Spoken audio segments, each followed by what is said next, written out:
Parlant de ciència, però de ciència històrica, perquè ara arriba Frederica Parisi a trencar els tòpics sobre l'edat mitjana. I això ho fa xerrant amb nosaltres, amb Guillem, amb mi, que quan ens parlen d'una armadura pensem però totes les armes són dures, no? Arma dura, No es pegaran amb espases de goma perquè no es farien mal, no es matarien i no conqueririen res. Endavant trencant tòpics.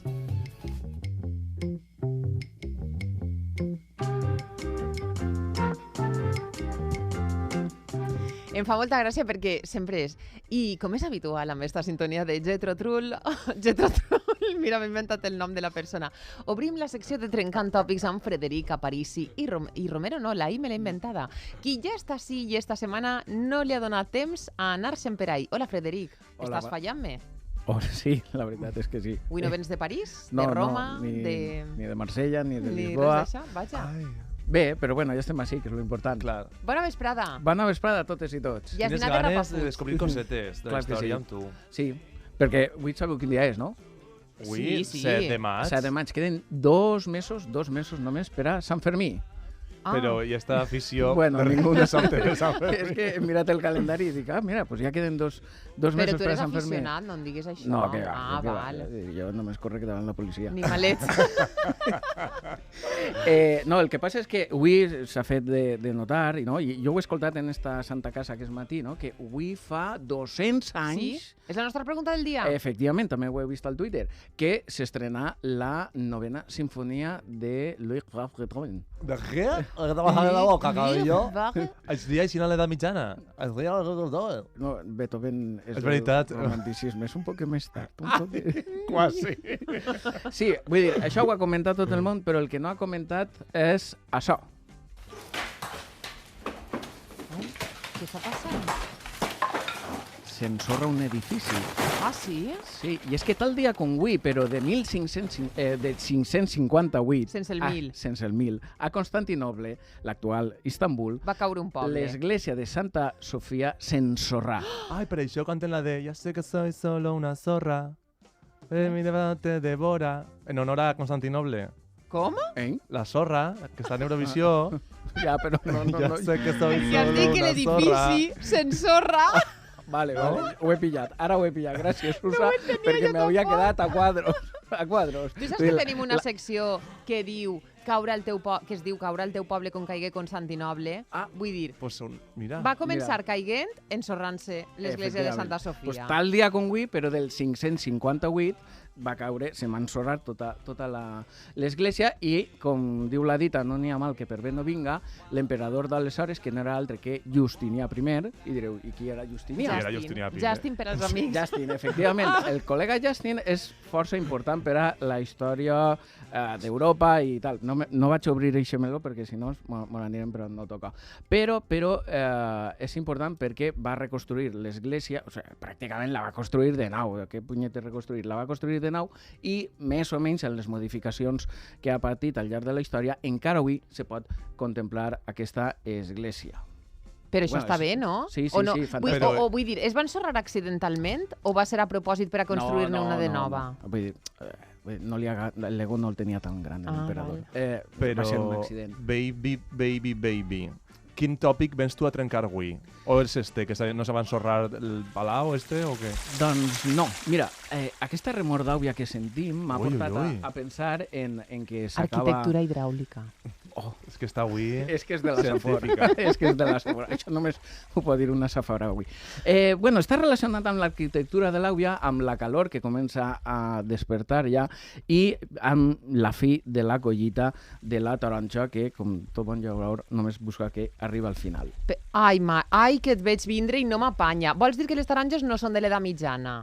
Però si tu sempre has dit que els musulmans van portar les taronges, I de Frederic. fet, Déu va crear el món el primer dia i el segon va Jo no he dir sido. a València les taronges, no?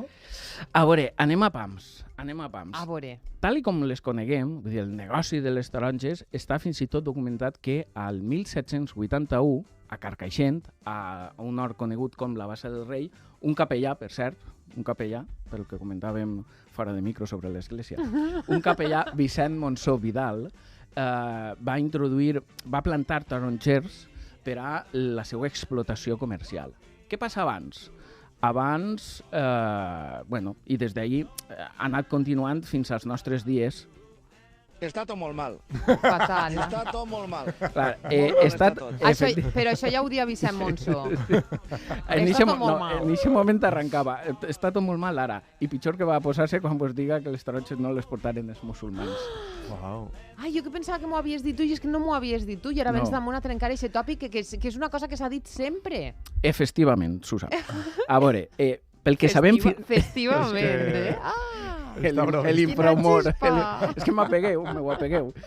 Pel que sabem fins ara, i això pot canviar, les taronges foren introduïdes a Europa pels venecians i els portuguesos Quan? a finals de l'edat mitjana. Ai, m'ha Xasca! fet mal, però venecians portuguesos a Europa, però i a València, qui els porta? Qui les porta, les taronges? En teoria, a València no apareixen les taronges com a tals fins a ben entrat el segle XVI, val? Però sempre seria un consum intern, domèstic, familiar, vull dir, per al propi consum, vaja, res del mercat. Com jo l'albocater. Jo tinc una albocatera a casa, clar, els meus pares. Però escolta, Juego con mi albocatero.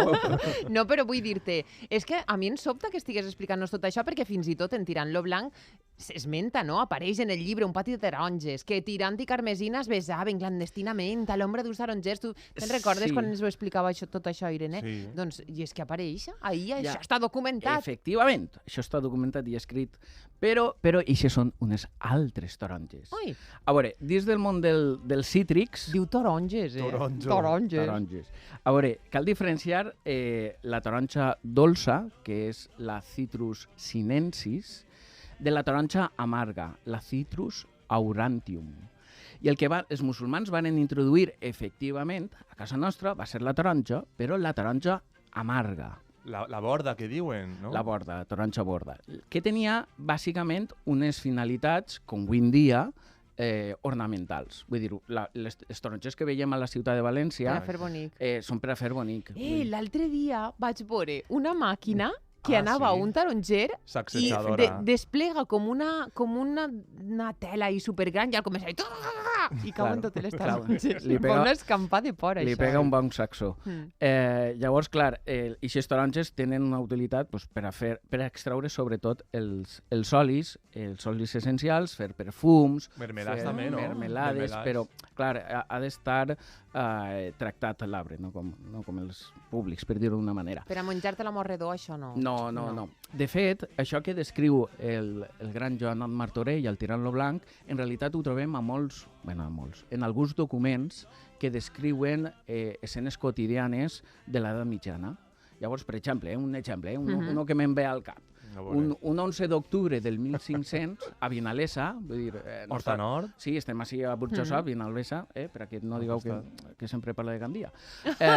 Llavors, Vinalesa, que per als que no ho saben, està a tocar de València, diu el document, fou convocat consell en la casa de senyor, en la llotja davall los taronxers, on per semblants altres afers és acostumat tenir i congregar consell. A veure, però jo tinc un dubte.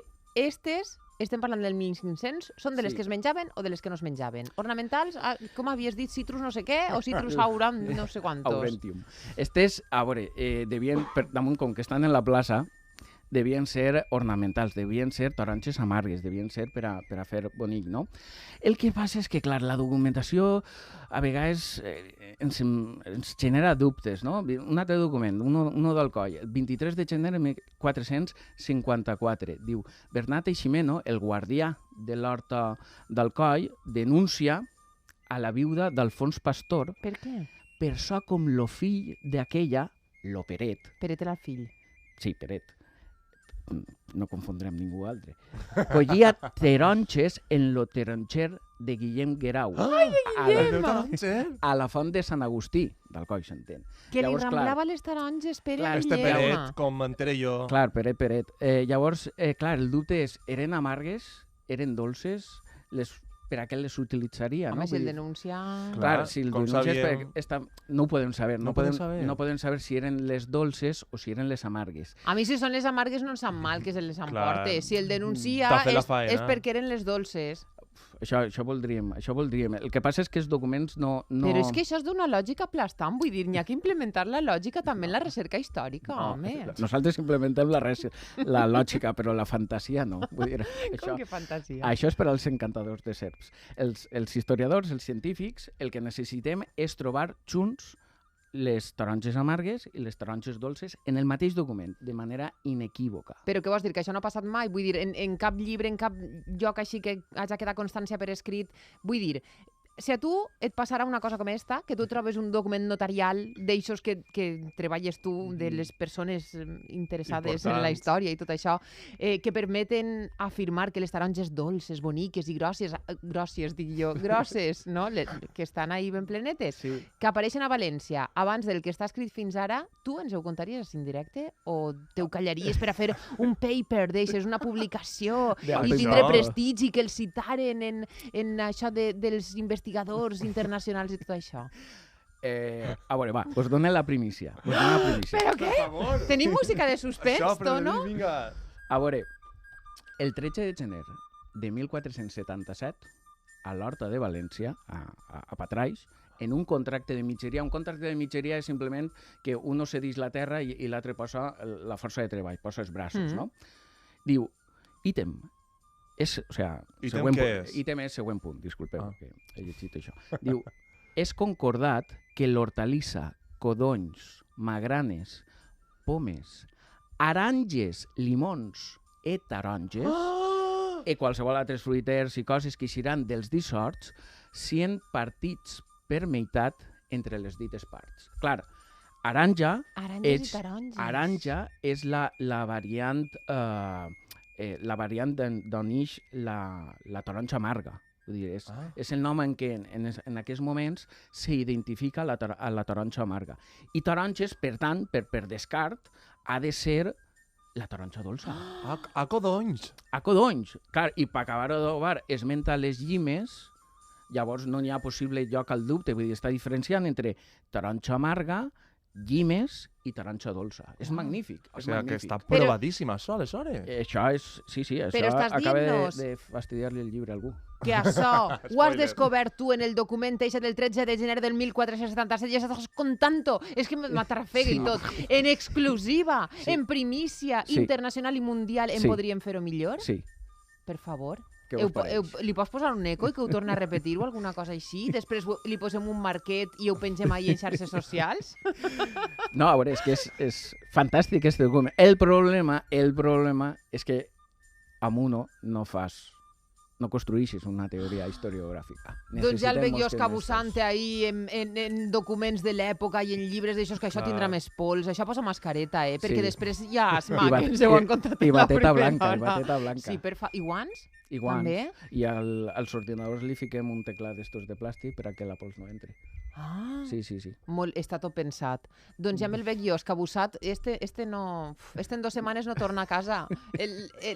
Ahí per a documentar-se i tot això. I publicaràs un paper Clar, farem un internacional i te citaran I un llibre de divulgació. en la relació dels investigadors més prestigiosos i més citats de no sé què. paper. Efectivament. I després la universitat ens enviarà una nota de premsa i ficarà en l'assumpte Frederica Parisi, un dels nostres investigadors entre els 100 més citats a nivell europeu de no sé què. Déu t'escolti. Has dit la Però- conclusió final, Frederic? Com? Per si algú no estava sentint-nos, la conclusió final l'has dita que és que a València què? A València hi ha taronges dolces des del 1477. Boniques i grosses? Boniques i grosses. Quina passada! Un tòpic que hem trencat i una exclusiva que ens ha donat així, en primícia, Frederica Parisi. Estic emocionada. Mira, avui me'n vaig més ampla, avui no cap per la porta jo. Me'n vaig Del que has pagar. après? De tot el que he après avui, quin programàs, no? Vaja, ciència, història... A veure demà què fem, Guillem.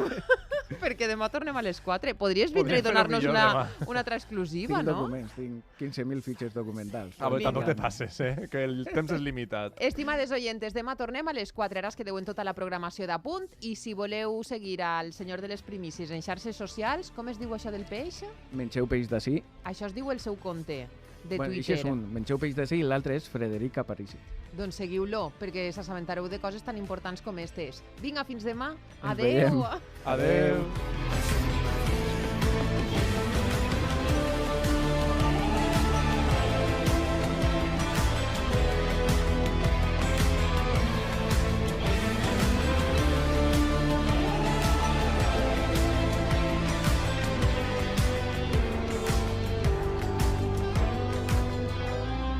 Podríem fer-ho millor, amb Susa Calafat i Guillem Lizarde.